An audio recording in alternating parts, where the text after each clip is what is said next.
할렐루야. 예, 찬양이 아주 독특하면서도 가사가 좋네요. 우리 앞뒤 저는 한번 찬양 가사 생각하면서 인사하겠습니다. 당신이 하나님의 소리입니다. 인사하겠습니다. 당신이 하나님의 소리입니다. 할렐루야. 예, 감사합니다. 예, 오늘 찬양대가 노래한 것 같이 물 세례가 아니라 불 세례가 임하는 그런 예배 시간 되기를 축복합니다. 오늘 이 이사야 6장을 읽었는데요, 이걸 이사야의 소명장이다 이렇게 부릅니다. 이사야가 하나님께 부름받은 장이다, 공식적으로 하나님의 일을 하게 된 그런 장이다, 그런 뜻이죠. 제가 오늘 멕시코 단기 선교팀 파송을 생각하면서 이제 이 본문을 선택해 봤습니다. 내가 여기 있나이다, 나를 보내소서. 여기에 포커스를 좀 두려고 합니다. 보통 이 본문을 가지고 설교할 때 예배를 많이 강조합니다. 천상에서의 예배 모습, 우리가 성경 속에서 많이 발견할 수는 없는데 계시록에 나와 있고 여기 나와 있고, 또 욥기의 천상에서의 회의 모습이 잠깐 등장하고, 우리가 볼 수가 없으니까 이 이사야를 통해서 우리에게 천상에서 지금 어떻게 예배가 드려지고 있나, 이런 모습들을 우리가 대신 들여다보는 것입니다. 그래서 예배하고 그러면 소명, 콜링하고 이게 어떤 관계가 있는지 이걸 중심으로 말씀을 전하려고 합니다. 다 마찬가지인데요, 예배하고 봉사, 예배, 전도, 예배와 선교, 이 도대체 어떻게 연결되는 것인가 하는 것을 오늘 우리가 본문을 통해서 여러분께서 은혜를 받았으면 좋겠습니다. 이 순서가 참 중요해요. 소명자 혹은 봉사자는 하나님의 영광을 경험하는 것이 먼저입니다.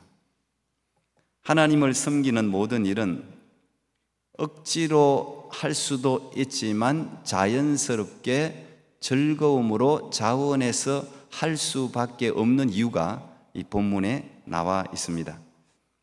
내가 받은 은혜가 너무 감사하니까 저절로 감사하고 봉사하고 선교하고 소명 가운데 응답하는 거죠. 지난 수요일 날 기도 세미나를 그냥 했는데, 제가 우리 성도들 보면서 기도에 대한 열망이 우리 성도들에게 있어요. 우리 성도들이 그날도 그래도 많이 오셨어요. 기도에 대한 열망이 다 있다는 사실을 발견했어요. 그 열망을 어떻게 이제 끄집어내면 되는 거예요. 이걸 잘 끄집어내면 여러분 가운데 기도의 강력한 능력과 역사가 임하게 되는 줄 믿습니다. 저는 우리 교회 성도들에게 다 이 기도의 길이 열리기를 바랍니다. 기도가 길이 있어요. 길이 잘 열려야 기도가 잘 뚫리고 기도가 잘 되고 하나님께 나가게 되는 것이죠. 또 기도의 영이 충만하게 임해야 돼요. 기도의 영이 있어요. 기도의 영이 충만하게 임해야 기도가 되는 거예요. 우리가 그런 공식이 있는 건 아닌데 대체로 우리 기도할 때 다 눈을 감지 않습니까? 기도합시다 그러면 눈을 이렇게 다 감잖아요. 개인 기도할 때도 아마 눈을 감고 주로 기도를 하실 거예요. 왜 그럴까요? 교회뿐 아니라 보통 명상을 하는 사람들도 눈을 감고 명상을 합니다. 왜 그래요? 육신의 눈이, 명상하는 사람은 뭔지 모르겠지만 자기가 가고자 하는 세계에 육신의 눈이 오히려 걸림돌이 되기 때문에 감겠죠. 우리가 기도할 때도 마찬가지입니다. 육신의 눈으로 영이신 하나님을 볼 수가 없어요. 이 육신의 눈은 좋아봤자 2.0, 많이 볼 수 있는 게 아니에요. 그래서 우리가 눈을 감고 영적인 눈을 여는 거죠. 영적인 눈을 열어야 하나님이 보이기 때문에, 그래서 아마 우리가 눈을 감을 겁니다. 공식은 아니에요. 눈을 뜨고 기도해도 아무 상관이 없어요. 근데 우리가 중요한 것은 우리의 포커스를 영이신 하나님을 보기 위해서는 우리가 영의 눈을 열어야 영이신 하나님을 볼 수가 있는 것입니다. 영의 귀를 열어야 영적인 하나님의 보이스, 우리가 흔히 이야기하는 이 말소리 말고 하나님의 음성이 있어요. 그 영적인 귀를 열어야 그 소리가 들리는 거예요. 성경 속의 수많은 인물들과 역사 속에 나타난 수많은 하나님의 사람들은 전부 다 영적인 눈이 열리고 영적인 귀가 열렸기 때문에 거기에 리액션, 반응을 한 겁니다. 들리니까, 보이니까 반응을 안 할 수가 없잖아요. 저는 오늘도 여러분 가운데 영적인 눈이, 영적인 귀가 활짝 열리는 은혜가 있기를 축복합니다. 그러면 예배가 달라져 버려요. 사도 바울이 다메섹에서 예수님을 만났을 때 제일 먼저 일어난 현상이 뭡니까? 그가 영적으로 눈의 비늘이 다 벗겨진 거죠. 아나니아가 탁 기도할 때 영적 눈의 비늘이 확 벗겨졌죠. 물론 이제 그분의 안질, 눈이 나쁘다, 육적인 눈도 나빴지만 그 영안이 열렸다는 이야기예요. 그때부터 하나님을 봤다는 이야기입니다. 오늘 이사야가 이런 영안이 확 열렸어요. 이사야 선지자 영안이 확 열리면서 천상에서의 모습을 지금 우리에게 소개해 주고 있습니다. 지어낸 이야기가 아니라 이사야의 영이 눈이 확 열리니까 이게 보이는 거예요. 보이는 대로 오늘 우리에게 이야기를 하고 있습니다. 절별로 제가 오늘 말씀을 좀 나누려고 합니다. 1절, 우시야 왕이 죽던 해에 내가 본적 주께서 높이 들린 보좌에 앉으셨는데 그의 옷자락은 성전에 가득했다. 이 우시야 왕이 죽던 해에, 모세가 죽은 후에, 여호수아가 죽은 후에 성경에 보면 죽는 거 사는 걸 굉장히 중요하게 기록을 합니다. 한 인생이 죽고 사는 게 참 중요한 일이잖아요. 우리가 비석에도 누가 언제 태어나서 언제 죽는다 요거 기록해 놓고 있잖아요. 살고 죽고 하는 게 인간에게 제일 중요한 일이에요. 그만큼 이 삶이라는 것은 그 자체로 굉장히 의미가 있는 거예요. 죽음도 죽음 자체로 굉장히 의미가 있는 거예요. 그래서 성도의 죽음을 여호와께서 귀중히 보시는도다. 시편 기자는 그렇게 이야기하잖아요. 오늘 우시야 왕이 죽던 해에, 이 우시야 왕은 아사랴라고도 부르는데 남유다의, 분열된 남유다의 10번째 왕입니다. 16살에 왕으로 등극해서 52년을 통치했습니다. 남유다에서 므낫세 외에는 제일 오래 통치한 왕이 52년을 통치했어요. 지금도 여러분 52년을 누군가 한 나라를 통치했는데 그 사람이 갑자기 죽었다. 근데 그 왕이 통치를 굉장히 정치를 잘했다. 그러면 백성들에게 미칠 영향력이 엄청나겠죠. 이 우시야 왕이 정치를 굉장히 잘했습니다. 솔로몬 이후에 영토를 가장 넓히고 전쟁 나가는 데마다 승리하고 경제적인 정치적인 번영을 누리게 한 왕이에요. 하나님도 잘 믿었어요. 마지막에 52년 나라가 너무 잘 되니까 우리가 참 끝까지 뭘 유지하기 어려운가 봐요. 난 여러분에게 처음보다 마지막이 더 아름다운 인생이 되기를 축복합니다. 죽는 순간이 가장 아름답기를 바랍니다. 이 우시야가 너무 잘 출발했는데 마지막에 좀 교만했어요. 그래서 제사장이 집례해야 될 제사를 자기가 해버렸어요. 그래서 문둥병이 들고 그래서 죽게 되었는데, 그렇지만 어쨌든 우시야 왕의 영향력이라는 것은 남유다에서 대단했습니다. 52년 통치했으니까. 아마 이사야도 아마 왕족이었을 텐데 이사야도 그 당시 그 왕실에서 일을 하는 서기처럼 일을 하는 사람이었어요. 그러니까 이 우시야를 어떤 사람은 뭐 친척이라고 하는 사람도 있어요. 굉장히 가까이서 봤죠. 근데 그 왕이 갑자기 죽었으니 이사야도 그렇고 남유다의 모든 백성들의 마음도 지금 굉장히 어떻게 해야 될지를 모르는 상황이에요. 그런데 그때 이사야가 성전으로 나갔는데 눈이 확 열린 겁니다.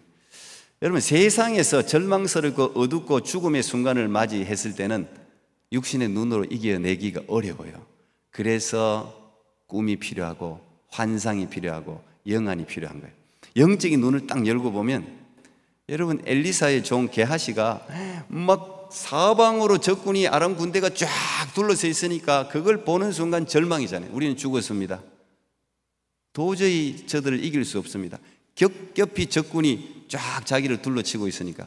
근데 그때 엘리사는 얼굴이 편안해요. 아니, 지금 저걸 보고도 저렇게 편안한 얼굴을 가질 수가 있습니까? 지금 안 불안하십니까? 그러니까 엘리사가 어떻게 했어요? 게하시 손을 딱 열어, 하나님, 게하시의 눈을 열어 주시옵소서. 게하시 눈이 싹 열리니까 어떻게 됐어요? 그 아람 군대보다 10배, 20배, 100배 많은 하늘의 천군 천사가 그걸 쫙 지키고 있는 게 보이니까 어떻게 돼? 그걸 보는데 뭘 걱정을 합니까? 그걸 보는데. 하나님의 사람의 특징이 그거예요. 영안이 열린 사람이 마음이 평안할 수 있는 이유가 그냥 아무것도 믿는 구석도 없으면서 그냥 객기로 그렇게 편안한 게 아니에요. 보고 있는 거예요. 영안을 열고 다윗이 하나님을 보고 있는 거예요. 사람들은 골리앗을 봤지만 다윗은 영안이 열려가지고 하나님을 보고 있는 거예요. 골리앗 100명, 1000명도 무너뜨릴 수 있는 전능하신 힘을 가진 Almighty God, 그 하나님을 보고 있으니 평안하죠. 저는 그래서 여러분의 영안이 열리기를 축복합니다. 이 우시야 왕이 죽고 세상 가운데 벽이 막히고 어렵고 힘들고 좌절되고 이 도저히 이거 어떻게 살아가나, 그럴 때는 기도해야 되는 거예요. 그럴 때는 예배해야 되는 거예요. 그럴 때 환상이 필요한 거예요. 그럴 때 영안이 열리고 하나님이 주시는 꿈을 우리가 봐야 되는 거예요. 보니까 안심스러운 거예요. 사람은 봐야 되거든요. 보니까 안심스러운 거예요. 오늘 이사야도 마찬가지입니다. 우시야 왕이 죽었지만 지금까지는 우시야 왕을 바라보면서 우시야 왕이 앉은 그 보좌만 쳐다봤는데 하나님이 눈을 옮겨버리잖아요. 그 보좌는 권불 10년이라 권세가 얼마 못 가잖아요.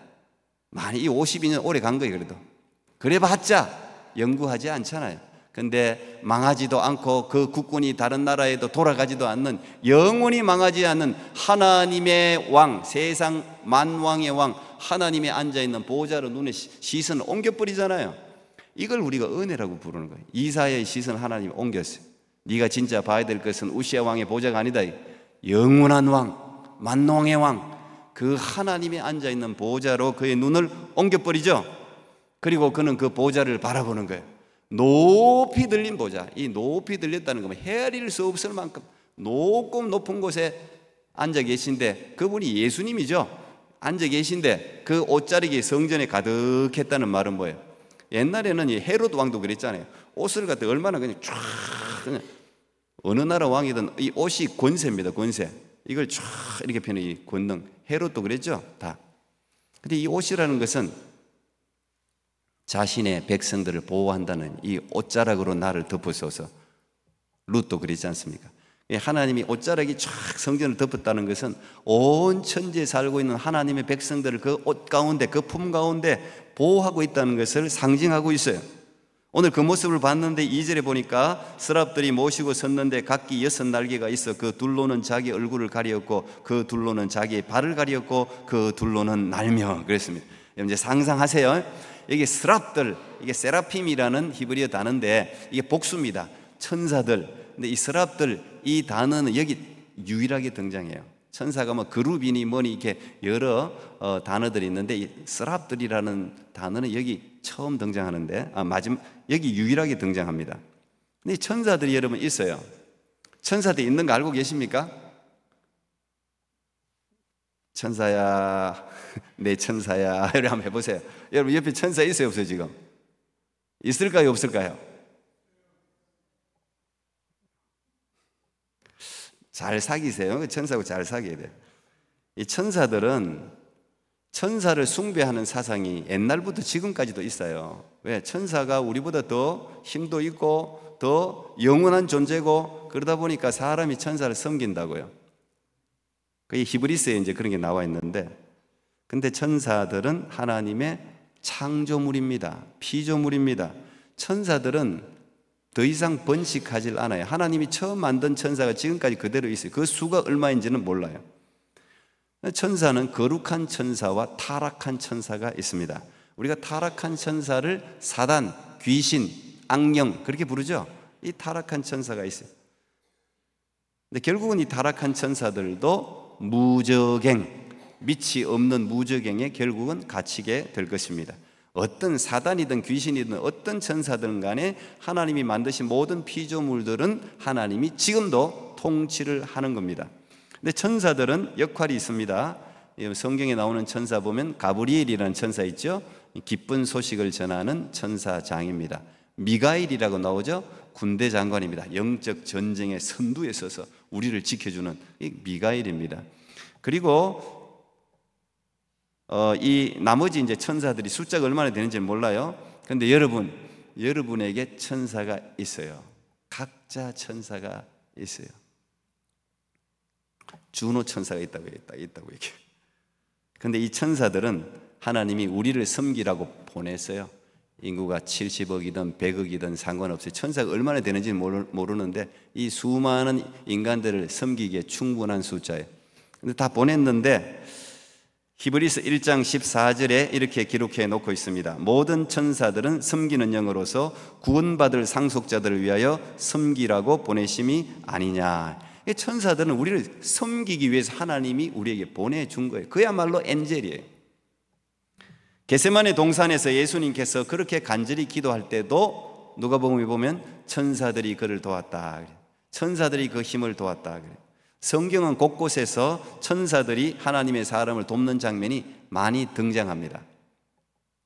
하나님이 우리에게 이 믿는 여러분들에게 주신 위대한 선물 두 가지가 있는데, 그 선물이 첫째는 뭐예요? 우리에게 주신 가장 위대한 선물, 그게 성령님입니다. 예수님께서 올라가시면서 우리에게 보낸, 지금 우리 안에 거하시는 성령, Holy Spirit, 이 성령이 우리에게 주신 선물이에요. 두 번째 우리에게 보낸 선물은 천사들입니다. 우리를 섬기는 천사들. 제가 아는 선교사님의 아들이 교통사고가 크게 나서 앞에 앉아있다가 앞으로 그냥 창문이 깨지면서 튀어져 나갔습니다. 근데 튀어져 나갈 때 천사가 붕 공중에 떴어요. 얼마나 급하게 가다가 팍 잡았는데 창문 깨면서 앞으로 붕 뛰었는데, 천사가 자기를 안고 땅에 살며시 안전하게 내려놓았다. 그 아이가 하는 말이에요. 그 아이가 하는 말. 저는 충분히 가능성이 있는 이야기고, 천사들은 그런 역할을 하는 거예요. 그 아이는 아직까지 하나님이 데려갈 때가 되지 않았기 때문에 그 아이의 천사가 그를 받아서 땅에 안전하게 내려놓았다는 거죠. 천사들은 종의 영이지만 우리는 아들의 영이 주어졌으므로 하나님을 아버지라고 부릅니다. 위대한 이야기예요. 외우기도 쉽습니다. 여러분도 외우세요. 8.15가 광복절이잖아요. 저도 성경을 이제 진짜 성경을 정말 제가 많이 외웠는데 안 하니까 자꾸 잊어버려요. 그래서 여러분 성경 자꾸 외우세요. 자꾸 무조건 아침 먹을 때 외우고 점심 먹을 때 외우고 저녁 외우고 자꾸 외워야 돼. 예. 10대 애들은, 우리 애들은 보니까 벼락치기를 하더라고요. 이놈의 자식들이 성경 퀴즈 대하면. 근데 하루 만에 다 외우더라고요. 그냥 뭐 한두 시간이면 열 몇 개 구절 다 외우더라고요. 근데 그렇게 외운 거는 금방 사라지죠? 조금 이게 돌에 새겨야지 오래 가지, 만판에. 어쨌든 여러분, 로마서 8장 15절 외우기 쉬워요. 8.15. 너희는 다시 무서워하는 종의 영을 받지 아니하고 양자의 영을 받았으므로 우리가 아빠, 아버지라고 부르짖느니라. 아멘. 이거 아멘 해야 돼, 여러분. 이거 위대한 이야기예요. 안 그러면 여러분 어떻게 하나님을 아버지라 부릅니까? 아니 뭐 아무나 보고 아버지라 부르면 여러분 그거 뭐라 그러겠어요? 근데 하나님이, 천사들은 종의 영, 섬기는 영이에요. 근데 우리에게는 아들의 영을 주셨단 말이에요. 아들의 영을 우리에게 주셨기 때문에 우리가 그래서 하나님을 아빠 하는 거는 모든 나라 공통점이에요. 언어가 할렐루야가 공통점이고 다 아빠 그래. 아빠, 아버지라고 우리가 부르짖을 수가 있는 것입니다. 히브리서에 보면은 아무리 엄청난 권세와 기적을 베푸는 천사라도 하나님이 말하기를 너는 내 아들이다, 가브리엘 보고 너는 내 아들이다, 내가 너의 아버지가 될 것이다, 그렇게 말한 적이 없다는 거예요. 아무리 위대한 천사라도. 그런데 이 악하고 미천하고 약하고 이런 우리들을 향해서 너는 내 아들이다, 내가 너의 아버지가 되겠다. 그리고 그 아들의 영을 주셔가지고 우리가 은혜를 받는 순간 하나님 아버지 그걸 부르잖아요. 우리가 은혜를 받는다는 이야기는 양자의 영이 임한다는 이야기예요. 양자의 영이 임했기 때문에 하나님이 내 아버지, 내 영혼의 조물주라는 사실을 저절로 알게 되는 거예요. 그래서 아버지 하고 우리가 부르는 것이죠. 이 얼마나 놀라운 하나님의 은혜입니까? 그러니까 여러분 가운데 천사들이 다 있는데, 여러분 이 천사들은 매일같이 항상, 여러분 나쁜 말로 하면 고자질합니다. 하나님께 항상 뵙는 거예요. 항상 가서 오늘 누가 오늘 이랬어요, 저랬어요, 오늘 이것 때문에 마음 아파하고 있어요, 아버지가 좀 도와주셔야 되겠어요. 항상 왔다 갔다. 예수님이 말씀하셨어요. 마태복음 18장 10절. 삼가 이 작은 자 중에 하나도 업신여기지 말라. 너희에게 말하노니 그들의 천사들이 하늘에서 하늘에 계신 내 아버지 얼굴을 항상 배웁느니라 그랬죠. 항상 뵙는다. 그러니까 다 보고가 되는 거예요. 여러분 모든 삶이 다 보고가 되는 거예요. 그래서 뭐 억울할 것도 없어요. 다 알아. 하나님 모르는 거 하나도 없어요. 악한 것도 알고 좋은 일도 알고 선한 일도 알고 다 알아요. 왜? 천사들이 다 기록하니까. 우리도 이 선교팀을 가면 서기가 있는데, 우리 미르 자매가 서기인데, 지금 연습하는 것부터 내가 서기 이렇게 하라 그러니까 다 기록해놔. 목사님이 이런 말을 했다고 다 기록하고 있다. 그래서 서기 보면 100장 넘어. 나중에 이 선교팀 갔다 오면은 서기 이렇게 길어요. 서기들도 그렇게 기록하는데 천사가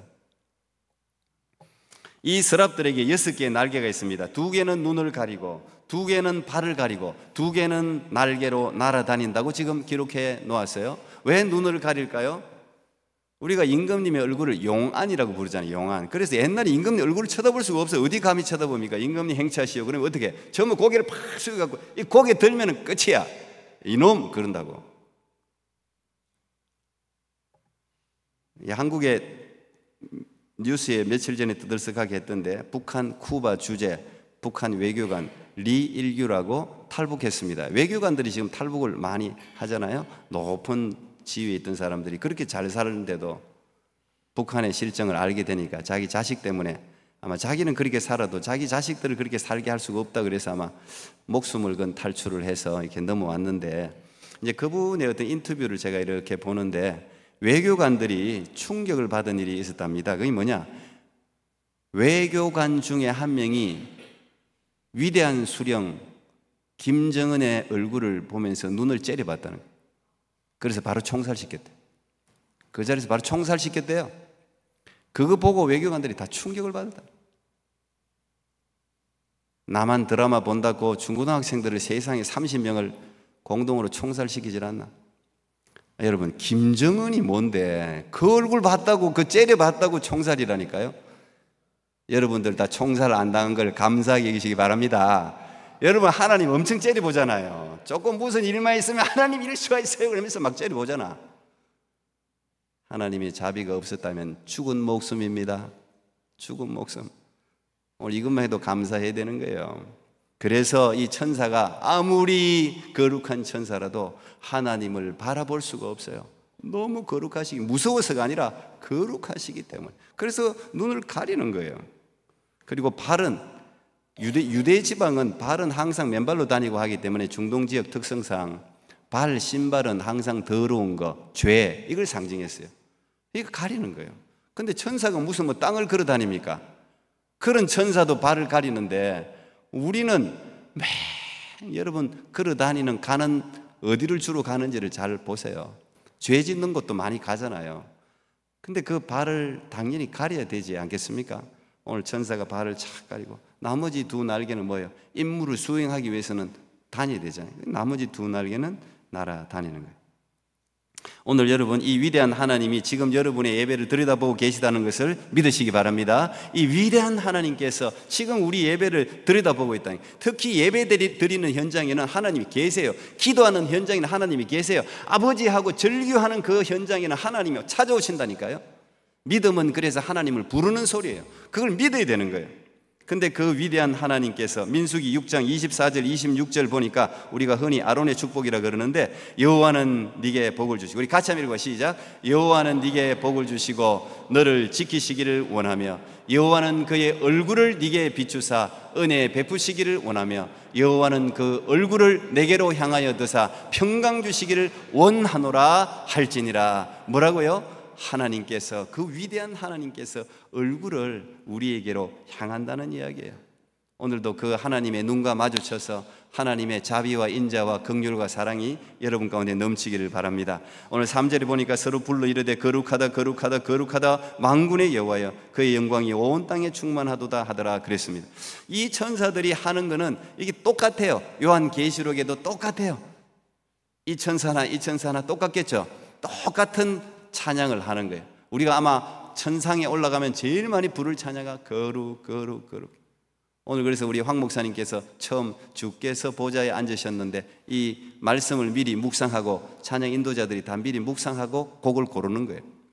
거룩 거룩하다 만군의 여호와. 거룩 거룩 거룩. 거룩하다 거룩하다 거룩하다. 이렇게 3번 반복하는 것은 성부 하나님 거룩합니다. 성자 예수님 거룩합니다. 성령 하나님 거룩합니다. 이 삼위일체 하나님을 연상시킬 수도 있고, 어떤 학자들은 그렇게 하고, 어떤 학자들은 하나님의 청량할 수 없는 그 거룩을 강조하기 위해서 거룩 삼이라는 게 완전수기 때문에 그렇게 기록해 놓았다 그래요. 거룩이 100번 1000번 만번이라도 부족하지 않겠어요? 거룩하다. 이 거룩은 인간과 구별되는 하나님의 속성입니다. 구약 전체에 키워드가 있다면 holy, 거룩입니다. 그게 주제예요. 그래서 부정한 음식, 정한 음식 다 거룩이잖아요. 구별하잖아요. 다. 그래서 우리를 성도라고 부르는 것도 뭐예요? 구별된 물이라는 뜻이죠. 다 구별해. 음식도 구별, 삶도 구별, 언어도 구별, 옷 입는 것도 구별, 재물도 구별, 전부 구별이잖아요. 구별. 제사장도 구별. 왜요? 내가 거룩하니 너희도 거룩할지니라. 하나님께서 구약에 우리에게 주시는 핵심 메시지, 거룩. 4절에 보니까 이같이 화답하는 자의 소리로 말미암아 문지방의 터가 요동하며 성전에 연기가 충만한지라. 거룩 하는데, 찬양하는데 그냥 터가 막, 우리가 지진을 한번 경험한 사람은 무섭답니다. 저는 한 번도 경험한 적이 없어가지고 무섭대요. 이게 지진이, 땅이 흔들리면요, 이 지축이 흔들리면 우리가 정말 흔들리지 않는 이 땅을 걸어 다니는 것도 복이에요. 그래서 우리가 배를 타면, 배를 타고 오래 있으면 다 멀미를 하고, 이 배를 한 1년간 탔다가 원양어선 타는 사람들 땅에 내려오면 흔들린다잖아요. 흔들리는 데 있다가 고정된 데 오니까 그거 어려움을 겪는다 그러더라고요. 근데 이 하나님의 영광이 임하니까 막 그냥 지진 이상으로, 무슨 말이에요? 이 하나님의 영광의 무게가 그보다 엄청나더니 강력한, 그리고 집에 연기가 가득했다 그러잖아요. 구름과 연기는 구약에서 하나님의 임재를 상징하지 않습니까? 저는 여러분들이 드리는 예배에 이런 구름과 연기가 가득하기를 축복합니다. 이런 구름과 연기가 가득하고 하나님의 영광의 무게가 압도적으로 우리에게 내려야 돼.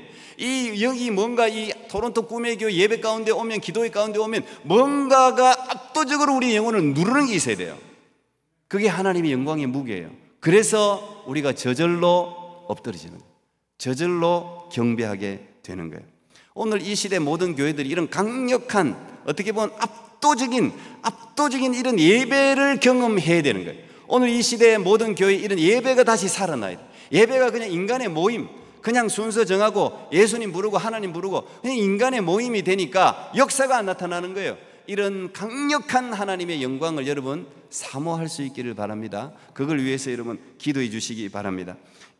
이런 강력한 영광이 임하면 그때부터 일이 시작되는 거예요. 그때부터. 5절에 보니까 그때 내가 말하되 화로다 나여 망하게 되었도다. 나는 입술이 부정한 사람이요 나는 입술이 부정한 백성 중에 거주하면서 만군의 여호와이신 왕을 배웠음이로다 하였더라. 이사야의 첫 번째 반응, 하나님의 영광이 압도를 하니까 화로다, 이제 나는 죽었다, 이 말. 나는 죽었다.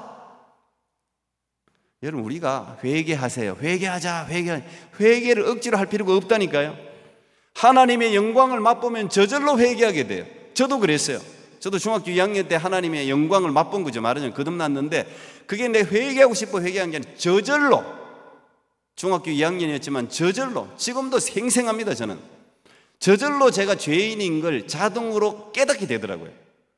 내가 이렇게 큰 죄인, 아니 무슨 중학교 2학년이 무슨 큰 죄를 지었겠냐고요. 내가 그래도 생긴 것처럼 착하게 살았어요. 착하게 살았는데, 그런데 진짜 내 죄 때문에 예수님이 죽었다는 생각이 그냥 자동적으로 들어오는데, 제가 밤새도록 회개했어요. 밤새도록. 아마 제가 그 영광의 무게가 임재한 게 한 밤 12시 넘었을 거예요. 밤새도록 회개했어요. 눈물, 옛날에 그랬잖아요. 눈물, 콧물, 이 눈물인지 콧물인지 뭔지 막저 흐르잖아요. 저절로 된다니까. 그래서 이 은혜라는 것은 소명, 사명이 억지로 되는 게 아니라 우리가 하나님의 영광을 경험하면 저절로 그리 되는 거예요. 저절로 회개하게 되는 거예요. 막 뒹굴고, 저희 모친도 처음 왔을 때 그냥 저기서 여기까지 뒹굴다는 거예요. 떼굴떼굴 뒹구는 거예요. 떼굴떼굴 뒹굴면서 회개하는 거예요. 아마 여러분들 여기 우리 청소할 필요도 없을 거야. 아마 다 뒹굴기 시작하면 막 그냥 뒹굴고, 여 뒹굴고 저 뒹굴고. 옛날에는 이런 분들이 있었어요. 요즘은 거의 찾기 어려워요. 너무 체면을 많이 생각해가지고, 너무 점잖해갖고. 근데 진짜 영광이, 여러분, 불이 엄청 뜨거운 불이 닿았는데 나는 체면이 있지. 내가 뭘 뜨겁다 그래. 이런 사람이 있습니까?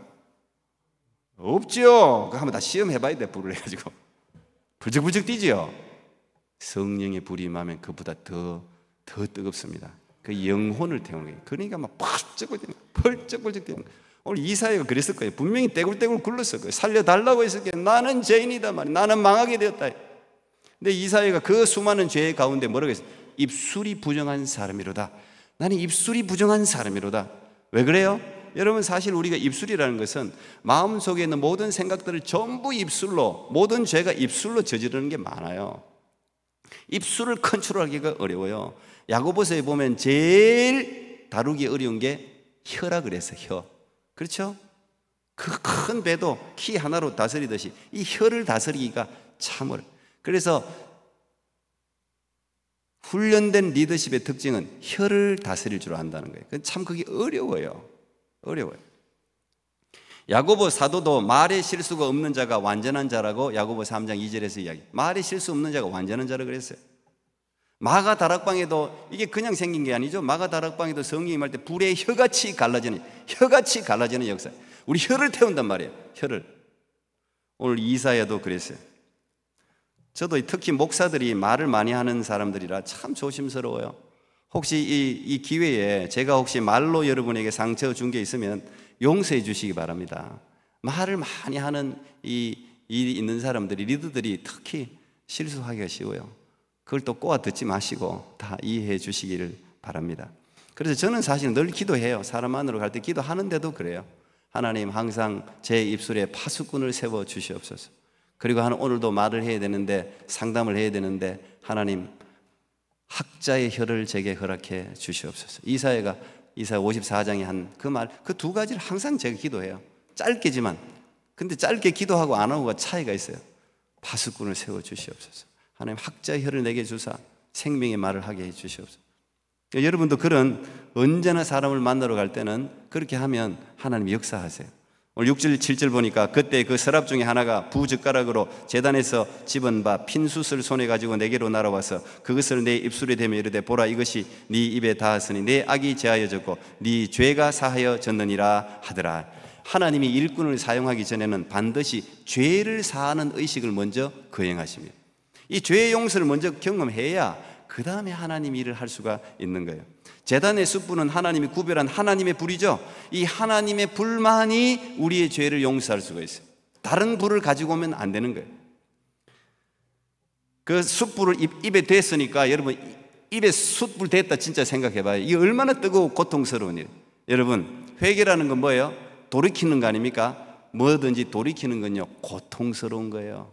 자기의 습관 하나 고치기도 어려운 거예요. 그런데 고통스럽지만 수술하고 나면 어떻게 돼요? 더러운 게 다 사해지고 새로운 피조물이 되는 거예요. 고린도후서 5장 17절, 그런즉 누구든지 그리스도 안에 있으면 새로운 피조물이라. 이전 것은 지나갔으니 보라, 새 것이 되었도다. 여러분, 새로운 피조물이 돼야 그때 콜링, 사명을 감당할 수 있다니까요. 8절, 내가 또 주의 목소리를 들으니 주께서 이르시되, 내가 누구를 보내면 누가 우리를 위하여 갈까 하시니, 그때 내가 이르되, 내가 여기 있나이다, 나를 보내소서. 내가 뭐 하겠습니다, 선교사 가겠습니다, 뭐 목사 하겠습니다, 무슨 일 하겠습니다. 그건요, 자연스럽게 되는 거예요. 언제? 예배를 경험할 때, 하나님의 영광을 경험하면 자연스럽게 되는 거예요. 그래서 사명과 소명이 먼저가 아니에요. 하나님의 영광을 경험하는 게 먼저예요. 이 일을 먼저 하는 것이 먼저가 아니라 하나님을 만나는 게 먼저예요. 그래서 예배가 중요한 거예요. 그래서 예배가 먼저예요. 하나님 앞에 예배할 수 있는 사람, 예배를 통해서 하나님의 영광을 경험한 사람이 소명을 받는 거예요. 그때 이 이사야 같은 이런 고백, 이런 내가 여기 있다는 고백을 저절로 기쁨으로 할 수가 있게 되는 것입니다. 하나님의 영광이 임하면 말이 달라지죠. 생각이 달라지죠. 하나님의 영광이 임하면 근심과 걱정과 불안과 절망이 떠나가게 되는 거예요. 저절로 하나님의 영광이 내 안에 들어오니까 내 안에 세상적인 밀어내버리는 거예요. 성령이 충만하다는 게 성령의 생각, 성령의 그 환희, 기쁨, 사랑, 희락, 화평, 오래 참음, 자비, 양선, 충성, 온유, 절제, 이 성령 열매가 우리 가운데 밀어닥치니까 세상의 염려와 두려움과 걱정이 빠져나가는 이 자연적인 이치예요. 그래서 여러분들이 가지고 있는 염려, 걱정, 세상적인 걸 고민할 필요가 있어요. 먼저 하나님의 영광을 경험하세요. 그러면 다음 할 일을 하나님이 가르쳐 주세요. 우리가 물론 계획하는 것도 중요한데, 우리가 하나님께 예배하고 하나님을 만나게 되면 하나님께서 우리 우선순위를 정해주시고 해야 할 일을 하나님이 절차를 따라서 인도하신단 말이에요. 예배는 죄사함의 감격, 하나님의 임재를 충만하게 맛보는 현장입니다. 그렇게 되면 사도 바울같이 내가 복음을 전가하려 하면 나의 목숨을 조금도 귀한 것으로 여기지 않는다는 이 고백을 우리도 담대하게 하게 되는 것입니다. 하나님의 영광을 접할 수 있기를 축복합니다. 그러면은 하나님께서 내가 누구를 보내며 누가 나를 위하여 갈꼬, 이건요 지금도 하시는 말씀이에요. 사람은 많은데 쓸 사람이 없다니까요. 여러분 사장 해보세요. 사장하면 직원 쓸 사람이 별로 없다니까. 오늘도 하나님이 내가 누구를 보내며 누가 나를 위하여 갈꼬, 그때 하나님의 영광을 경험하고 죄 사함의 은총을 입은 이 이사야가 고백하듯이 내가 여기 있나이다, 나를 보내소서, 그렇게 화답할 수 있는 저와 여러분 모두가 될 수 있기를 축복합니다. 기도하겠습니다. 하나님, 이 미천하고 더럽고 추하고 악한 저희들을 하나님을 아버지라 부르게 해주시고, 오늘도 우리가 예배하는 이 현장에 찾아오셔서 우리에게 감동 주시고 말씀하시는 주님을 찬양합니다. 주님, 우리가 다른 무엇보다도 일, 봉사, 섬긴, 선교 그 어떤 것보다도 먼저 예배하는 자로 서게 해 주셔서 예배를 통해 하나님의 영광을 경험하고 영적 눈과 영적 귀가 열려 하나님을 보고 하나님의 음성을 듣고 기쁨 가운데 내가 여기 있습니다, 나를 보내소서 주님 앞에 자원하는 저희 모두가 되게 해 주옵소서. 예수님 이름으로 기도하옵나이다. 아멘.